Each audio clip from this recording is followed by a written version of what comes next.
Hello, everybody, and welcome to WinLossWeek. This session, we have with us Rich Nutisnky from Pragmatic Institute. He's one of our instructors, one of our most seasoned, most experienced, and he's going to talk to us about win-loss and what does that mean and how you can use it to leverage a seat at the exec table. How do you improve those executive conversations? What kind of information can you get to the executive team from win-loss, and how can that help your cause? So, hello, Rich.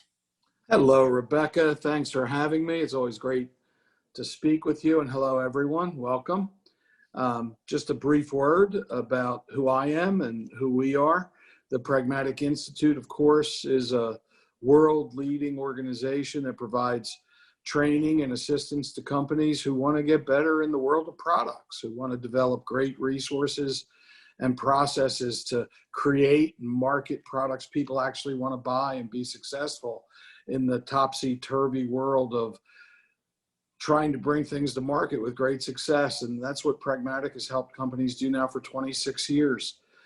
Very proud of our position in the market and the tens of thousands of people who we've trained and who have become part of the Pragmatic family.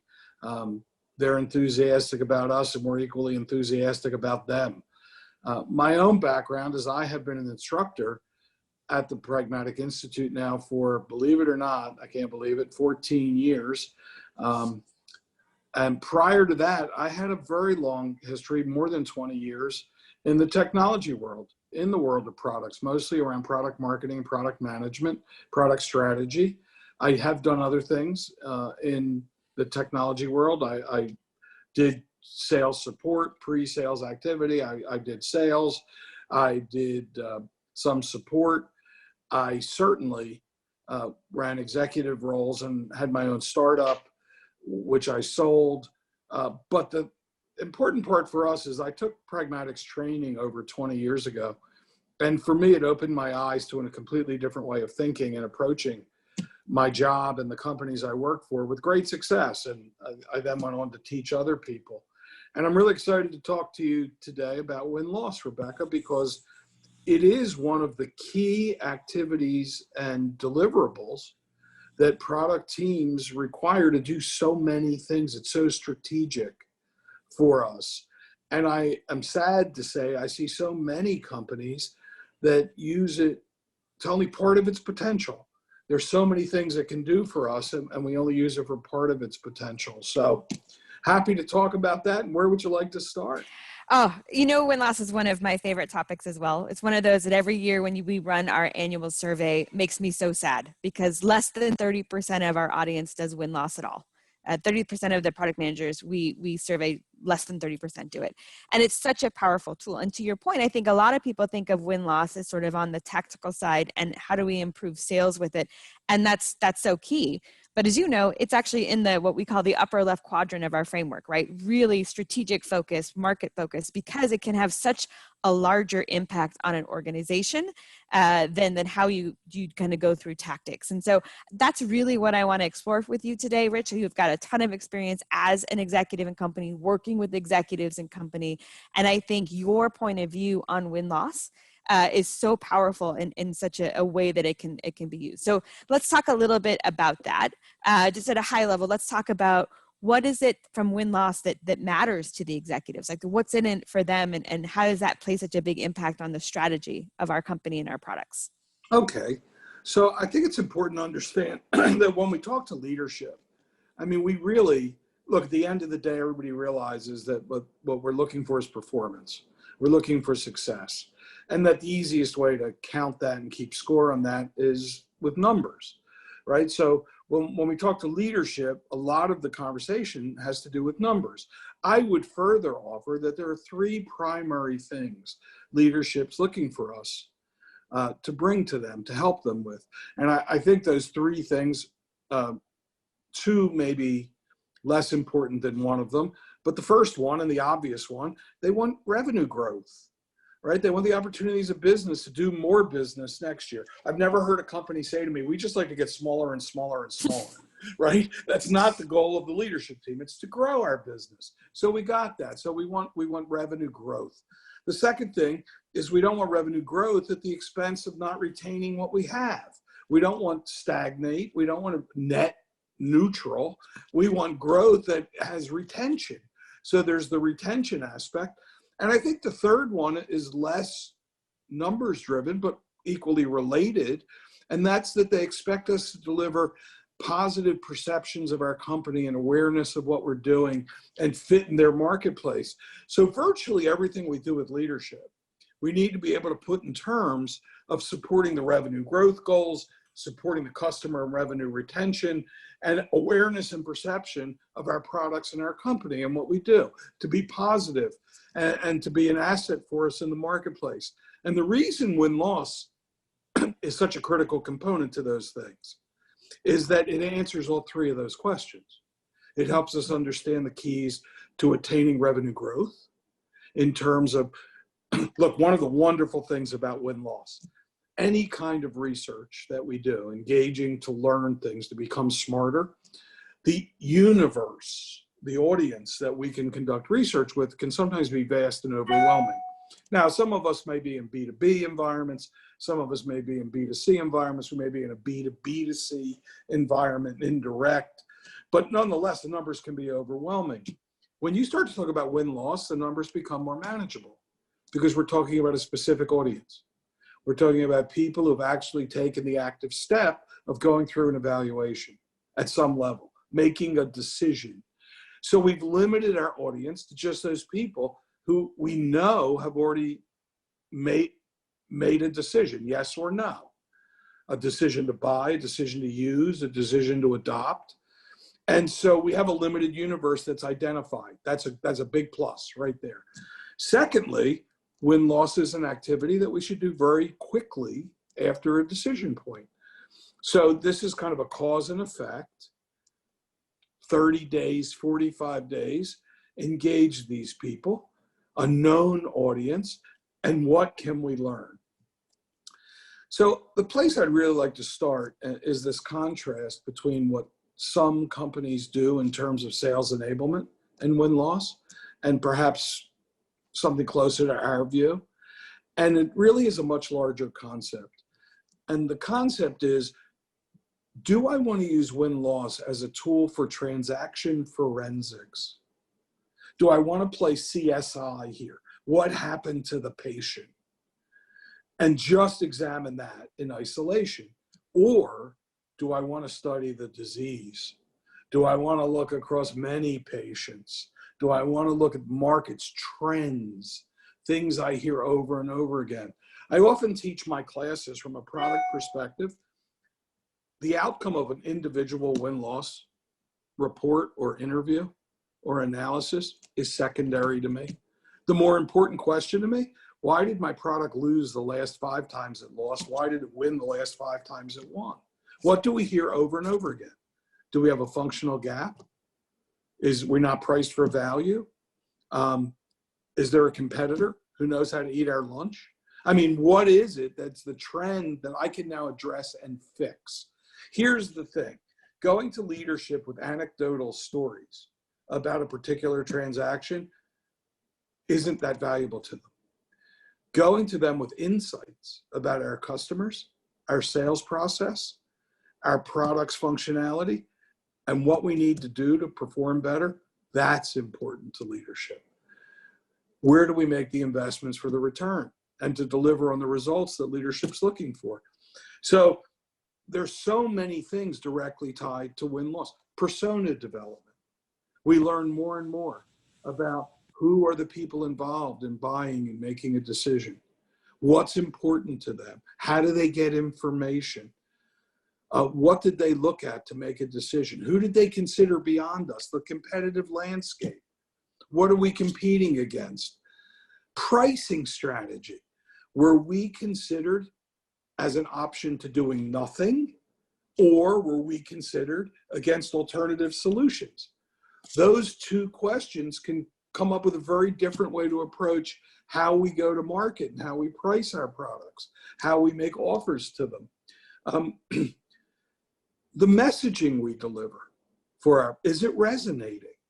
The channels that are used to communicate with our audience. What is the buyer's journey? What's the experience? And the thing for me that I find so exciting about win-loss is the unknowns. I often say to my classes, you never know what you're going to learn when you engage in win-loss. The unexpected happens. Just a quick anecdote. One of the first experiences that I had with win-loss in my own career is I worked for a company, and we were a best of breed software solution in a B2B space. Most of our competition were much larger, more well-known companies than us, mostly ERP vendors who had a very wide array of products they offered, many of them very well known, right? The SAPs of the world and the Oracle apps of the world and the PeopleSofts and Edwards and keep going, the ERP providers. And we did okay, but we were a small player in a specific space. I was once talking to someone, and by the way, this is long before I ever learned about Pragmatic, and I had these skills. I was doing kind of a win-loss with somebody where we had been involved. We thought we were doing really well in the evaluation, and we were shocked when we lost the deal. And at a subsequent conference, I met someone from the company who had been our prospect, and they saw my logo shirt, and they said, hey, you guys, God, you were great to work with. Really loved your demos and really enjoyed learning about your product. But I said, really? But you didn't buy us? Yeah, no, we didn't. And I said, so can you help me understand that? I'll never forget this gentleman. He looked at me and he went, yeah, you're not big enough to sue. And I said, excuse me? What did you say? He said, you're not big enough to sue. And I said, could you help me understand that? And he said, yeah, what you do for our company is mission critical. You're the engine where our customers give us our orders and pricing and we process things. And if there were to go something wrong with your ability to handle our order processing and our transaction processing, we're down. And what we would lose in an hour, because people will go to an alternative supplier for what we do, what we would lose in an hour is more than your company's worth. We couldn't sue you and get back what we lost. So we went with somebody we were more comfortable with, that if there was a problem, we weren't taking as much risk. And I thought to myself, oh my God, had nothing to do with my product, it had to do with I wasn't big enough to sue. And there was this indemnification, this liability issue. So I started to say, aha, and I did a little surveying in my market. And I found this was a concern to virtually everybody who looked at us. So what did I do? I forged an alliance with a giant company, a technology company, a well-known technology supplier. And I said, listen, we'd like an alliance, a channel alliance with you. And we'd like to both position your technology along with our applications, and your guys can go out and position our applications with your technology where it fits. And here's the thing. Would you be open to taking the deals on your contracts? We'll bundle it together and you'll put your technology and our products right on your contracts. They said, absolutely.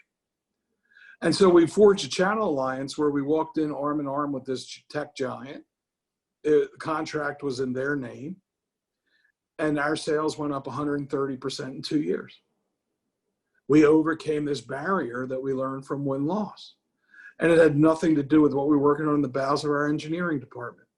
There wasn't necessarily anything we could do about it, except come up with a strategy to overcome it. That came from understanding why we were losing. And it was eye-opening to me how transformative that can be. We need to understand what's working and what's not working in terms of our programs, our communication, our messages, our roadmaps, our plans, our vision, so we can make mid-course adjustments. For me, win-loss, although it's a post-sales activity, it's a leading indicator. It tells us how we're doing in the market today, what we need to adjust mid-course to get different results. And when you start talking about mid-course corrections and results, you have leadership's attention. That's why it's so important. Oh, that's a great illustration, Rich, of so many points that you're making there, right? So So one, the difference in that conversation you have with execs based on what you just talked about, the different perspective you brought and the different understanding of the business versus, look, maybe we need this feature or we need to position this way. Like, you changed the whole conversation with the execs and you changed their whole point of view about the offering and about kind of your role with it. Absolutely. And this kind of channel alliance wasn't even in the offing, wasn't in the plans, wasn't something we were thinking about doing. As a matter of fact, we were in the midst of bulking up our own sales capabilities to go wider. And I remember pointing out to a particular person in our leadership team how that would only exacerbate the issue. We'd lose more deals. We'd be in more deals only to lose. And so this notion of developing competitive strategies, for instance, another big area WinLoss helps us with. When should we compete? When shouldn't we compete? When will the cards be stacked against us? And we should know that. I remember an instance where there was a particular competitor who I could beat head to head. I knew I could beat them head to head. And I beat them more than 60% of the time head to head. If I was in a deal where they were looking at more than me and the competitor head to head, if there was a third, fourth, fifth player, I lost 80% of the time. Now, I will tell you the truth. I can't tell you why that happened. I have a theory, but I can't prove it. But I knew that was true. This enabled me, and I learned that in win-loss. That was win-loss data. That win-loss data said to me, I lost here. How many people were you looking at? And when I looked at that win-loss data across an entire population of interviews, I said, look at this. Every time it's just me and them, I win. And every time it's not just me and them, I lose. What's going on here? I went to my sales channel. I went to my sales force, and I said, your job is get the deal down to us and them. I informed them to have a sales strategy that said, knock everybody out except one competitor because you'll beat them. And that's what we did. We did a mid-course correction. We changed our approach to try to line up the cards so we had the best chance of winning. So I don't want to sound as though win-loss, although it's far more powerful than just improving sales performance, it's critical for sales performance. And let's acknowledge this, Rebecca. We should acknowledge this for our audience. This is an area, win-loss, that can be politically challenging for everybody. The minute people in the product world say we want to get involved with win-loss, I'm almost ashamed to tell you this. I worked for a company after I had been trained by Pragmatic. I went to work for a company that was very sales-driven. A great company, great salespeople, but they ran the roost. They called the shots. And if you weren't a salesperson, you were second tier. And I walked in the door and said, I want to do win-loss analysis as the new head of product. And it took the VP of sales maybe 10 seconds to say, I don't think so. Anything you want to know, just ask us. We do it. We'll tell you what's going on. All right. I wanted to say to him, listen, when the patient dies, you don't ask the surgeon who performed the surgery to do the autopsies. But okay, I didn't say that. I was a little more politically savvy than that. And I said, okay, you don't want me to do it, I won't do it. About 6 weeks later, a month, 6 weeks later, after they had gotten to know me a little bit, I called him up and said, can we have a discussion? I owe you an apology. And he said, really? Is it that important? I said, I got to see you right away. And I went over to see him and I said, I just realized why your guys are not making quota. And he said, why aren't they making quota? I said, it's my fault, right? Product sucks, price is too high. I don't know how you can sell this. I got to fix it. And I remember him looking at me going, Rich, you're exactly right. The reason we're not making quota is your fault. Go out there and fix it. And he gave me carte blanche to go do what I wanted because I put it in terms that played to his goals. And I would offer that advice to everybody. If we want to make this important to leadership, we have to talk about it in terms of their goals. We don't have to talk about it in, well, I don't know. If I don't do win-loss, I want to know which feature to prioritize on the backlog. I want to know how to groom that backlog. I want to know how to, okay, I got it. That's important for us. It's not what leadership wants to hear. They want to hear how this is going to grow our business, keep our customers, burnish our reputation, overcome misperceptions, align the market, target us for success. That's what they want to hear. And WinLoss is I hope this isn't just hyperbole, but I think it is one of the best techniques and mechanisms to do mid-course corrections. It's real-time data. What's working, what's not working, what messages are being received and absorbed, what aren't, what are bouncing off of people, what channels of communication are being utilized and what aren't. What messaging is striking a chord, what problems are resonating with them as being the most important to them. Are we addressing the competitive threats and weaknesses? Are we taking advantage of the opportunities we have in the marketplace? So this notion of getting these insights to our buyers and their process allow us to align everything from marketing to sales to support to better NPS scores to better retention to upsell to cross-sell to growth that companies have as their objectives. I want to kind of double click, as they say, on one area that we talked about, right?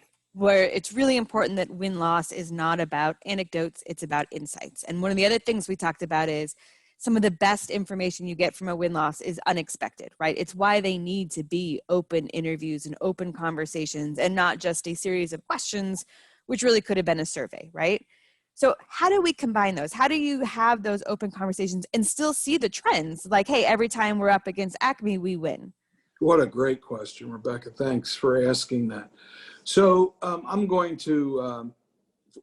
explain this for the benefit of everybody who may be watching this, but this is consistent with our entire story about any kind of research, and this applies to any kind of research. There are two components here to make you really smart. One is to first discover what it is you don't know. The second thing is, when you think you know something, have the rigor to challenge yourself and say, am I really confident about that? How true is that? To do those things, I have to engage both in activities that help me discover things I don't know, and then things that help me validate things I assume to be true. So I would say there's a place in the win-loss world for both of those things. I discover through the open-ended, face-to-face win-loss interview, and I want to do that consistently. But as I start to establish a pattern, as I start to hear things over and over again, as this is the second and third and fourth anecdote that's brought up a particular issue. I don't like your terms and conditions. Your contract was onerous. You're a difficult company to deal with. You don't respond to non-standard things. I've heard that 3 times now. Now, maybe I want to do a win-loss survey, and I want to send it out to a group of people with a question that said, did you find us difficult to work with? Would you agree with the following words? Were you put off by our inability to deal with your specific needs? And start to quantify that was true or beyond the people I actually spoke to personally. So I think this technique is true of any kind of research, and it's equally true in this kind of research. So companies who say to me, look, I use a third party to go out and do a lot of win-loss for me, great, that's going to help you scale. That's going to help you, but just remember, it's going to be a scripted conversation. And my recommendation is, if you want to use a third party, awesome, participate in some percentage of those calls yourself, personally. Listen, interject. What are you going to get surprised with? Best case, perfect world, we'd have enough people to do everything ourselves in person, be lovely. We don't live in that world. So mix the two, mix the two. I'm not opposed to using some quantitative research technique like a survey or any other choice models or any other kind of technique that would be quantitative in nature, to try to be confident that the anecdotal interview stuff is really true across a wider audience. And what a powerful conversation then to have with the execs. Here are some qualitative examples, here's some quantitative numbers, and here's how they relate to those three items that you talk about, right? The revenue growth, the retention, and the sort of reputation pieces. Yeah, I'll offer a piece of advice that nobody asked me for. But for the audience, if you want to sit at that executive table, there's something you should consider. And that is that different people will be impacted by information differently. You're going to have people on that team who are data people, right? They want to know, how many people did you talk to? What percentage said this? What time period did that cover? Give me data, data, data, data. And then I'll determine whether what you said was meaningful to me. There are going to be other people at that table who really don't want data. They want to explain to me the process you went through in order to come to your conclusion, right? Just talk to me about because if I buy your formula, if I buy your process, I'll buy your outcome. There are some people who are story people, right? They're anecdotal people.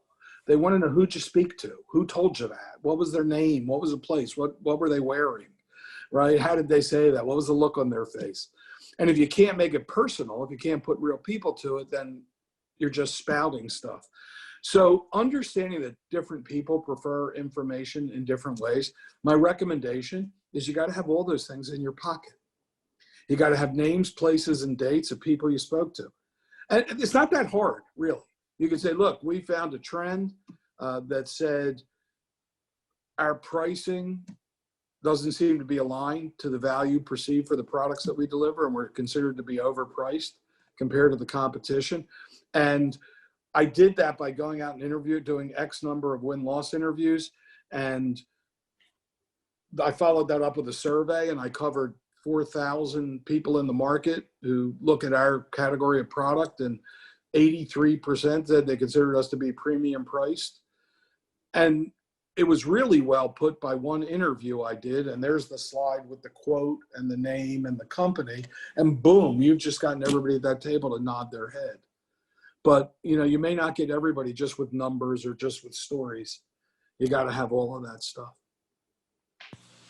The other thing I think I found is the confidence of which we speak with numbers, right? I think sometimes product managers in an effort to be just, always wanting more data and always looking for where there could be a hole, that they don't speak with confidence when they have good data. And if you don't speak with confidence, then you've lost everybody's belief in it. And I'm not recommending people make up data. I'm just recognizing that the data you have that is not perfect is good. Yeah. And yeah. You should always, when you present data, you should always follow it up with your confidence in that data. I mean, there's a continuum there. When are you confident enough to actually share it? I would hope for most of us that confidence threshold before we share it with leadership is pretty high, right? We don't want to look foolish with leadership. No. And it might be somewhat lower for other people. But there's a point where you don't want to suffer from analysis paralysis and not be willing to say anything because there are more numbers you can look at. And by the way, shameless plug, here's a place where quantifying this stuff, data science, is an entire frontier for us to get insights from data that can be interpreted, give us great confidence. And quantify that confidence. So don't let that escape you in the win-loss world. Even on some of the qualitative studies, right? If you can give them the transcripts and they can find those connections that you just wouldn't necessarily see with your own, naked eye, for lack of a better word, that those can be some powerful tools. Absolutely. So one other area I want to explore on win-loss. So often we use win-loss. I think we tend to talk about the areas of opportunity that we find when we do a win-loss. Is there, do you have examples of where you do win-loss and what it shows isn't just opportunities, but also some of the ROI, some of the results of the efforts you've done before that can be used to sort of, kind of show impact? Well, opportunities, interesting. It depends what the goal is. What was the goal? Because, an opportunity has to be shaped around goals. An opportunity is only meaningful to us if it's an opportunity to achieve something that's meaningful. So there's a lot of stuff that you can hear engaging with your marketplace that's interesting. and maybe an opportunity for somebody. Is it an opportunity for me? I don't know. So let me limit myself to answers around refocusing on things based on, and I think your question is akin to my mid-course correction analogy. I think there are things that we can use win-loss in terms of ROI to say, okay, firstly, where have we invested resources, meaning time, people, and money, that we're not seeing the return for it? And we need to shift those resources to some place we'll see a return. So I think it's a place that exposes low ROI activities that we may be doing because they're not being utilized. If the investment was made in order, and let's be clear, win-loss is about our ability to successfully place our product in the market. So the new frontier of win-loss, relatively new, when we as a technology industry move to a renewal model, when we move to a continuous model of renewals, every time somebody decides to renew with us is a win. Every time somebody doesn't renew with us is a loss. And I am surprised by the number of companies that don't look at the re-up decision as a win-loss opportunity. They should be doing win-loss analysis on renewals. That, I think, is really fertile ground for ROI. Yep. The cost of reacquiring a customer after you've lost that customer is exorbitant. I think a statistic, if I'm not mistaken, it's something like 17 times more expensive to regain a customer than it would have been to make the investment to keep them in the first place once they've gone. So we want to keep customers. That's good business. It's really good business to do that. That means we have to know why they're leaving. Why are they leaving? Why are they staying? And so some of the ROI we see are high retention rates, certainly in the perception and awareness area. If there's an area, as a marketing professional, Rebecca, you know this better than I do. There is nothing harder to move nor more expensive to do than alters people's perceptions. Misperceptions, it takes a ton of work and a ton of money to move the needle in people's minds. So we talk about win-loss as giving us insights into where we can actually spend those resources in order to get the return of increased awareness and better perception of us, removing those blockades, those misperceptions, the things that aren't well earned. It also gives us a direction. Well, I will tell you that win-loss also has been a fertile ground for finding things like references, where we have great alignment and the goals demonstrate what we want to articulate as a business. So I often, we teach at Pragmatic, when you're doing a win-loss is probably the perfect time to set yourself up to capture why people bought us, so that we can come back and see them sometime later and say, did you get what you bought? Would you be a reference for that?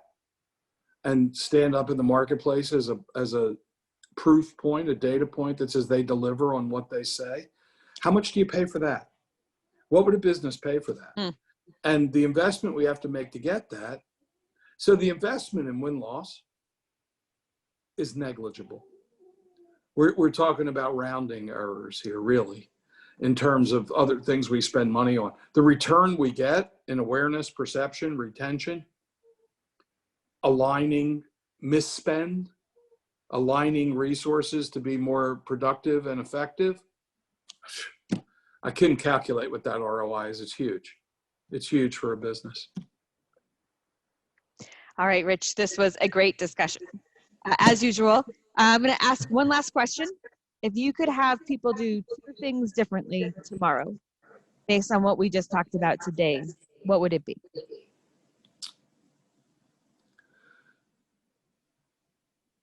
Make more attempts to do face-to-face, in-person win-loss interviews. We all know how frustrating it is to dial for dollars. I'll just share this with you. My approach for a long time. First of all, I should share with you, we should try to do win-loss, should always be done by somebody that wasn't involved in the sales effort. no previous relationships, no axes to grind, no feelings to be hurt. I would call people literally dialing for dollars. I'd go through the pipeline of recent wins and losses, and I would literally call up and say, hi, this is Rich from Pragmatic. I understand you've made a decision recently where we were an alternative, and I respect your decision. I don't want to second guess that. Could I get 30 minutes of your time to talk about your decision and how we might have served you better? And I will tell you, my experience was I got well up 75%. Yeah, 30 minutes? Yeah, I can give you 30 minutes for a conversation on that. Very rarely did I get no. And I never incented people. I simply asked the question, can I get 30 minutes to know how we can help you in the future? So one thing I would say is do more of that. Do more of that direct, can I get some of your time? And if the second thing I would do is learn how to put aside your ambassador title when you're doing win-loss. We are all trained to be ambassadors for our company. We hear something negative.